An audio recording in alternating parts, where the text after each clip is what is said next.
Сәлеметсіңдер ме, балалар? Здравствуйте, ребята. Тема сегодняшнего урока – сабақтың тақырыбы «Жаман деген не? Что такое зло?»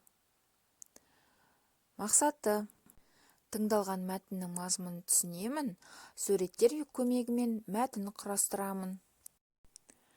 Жаңа сөздер: новые слова, жалқау, еріншек, ленивый, жалқау емес, не ленивый, ерке, избалованный, жаман, плохой, тастау, бросить. А теперь посмотрите на эти картинки. На первом картинке ребенок, этот мальчик какой?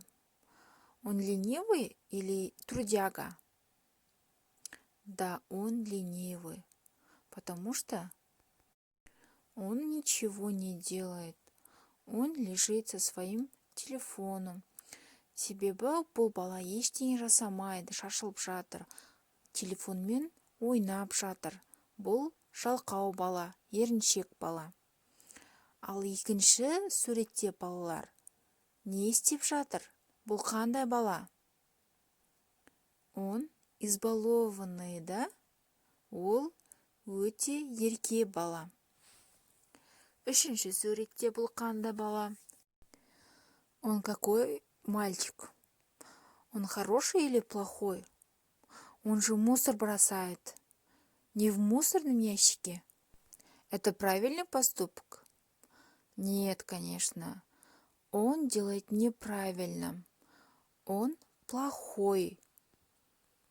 Ол жаман бала, себебі ол қоқысты жерге тастап бара жатыр. Соңғы суретте қандай бала? Ол не істеп жатыр? Что он делает на четвертом картинке? Мальчик что делает? Бұл бала құстарға зиян тигізіп жатыр. Он плохой мальчик. Ол жаман бала. Бірінші тапсырма. Первое задание. Слушаем текст и ответим на вопросы. Мы это делаем устно. Жалқаубек – жалқау бала. Жалқаубек – ленивый мальчик. Ол өте ерке. Он очень избалованный. Түске дейін ұйықтайды. Он спит до обеда. Бөлмесіндегі заттарды шашып тастайды. Он сбрасывает вещи в комнате.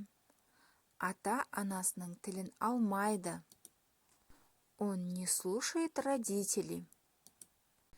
Енді сұрақтарға жауап береміз. Теперь ответим на вопросы. Жалқау бала деп кімді айтамыз? Кого мы назовем ленивым мальчиком? Әрине, ол Жалқаубек. Конечно, это Жалқаубек, потому что он сбрасывает свои вещи в комнате, до обеда спит. Он очень ленивый. Жалқау болу жақсы әдет пе, жаман әдет пе? Хорошая ли привычка быть ленивым? Или плохая? Как вы думаете, ребята? Әрине, ол жаман әдет. Конечно, это плохая привычка. Следующее у нас третье задание. Келесі бізде үшінші тапсырма. Суретке қарап сөйлем құраймыз. Мы должны составить предложение. Ол, на первом картинке, ол ұқыпты, еріншек емес.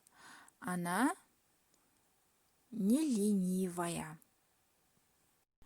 А мальчик на втором картинке, он какой? Он очень ленивый. Ал үшінші суреттегі қыз, ол қандай қыз?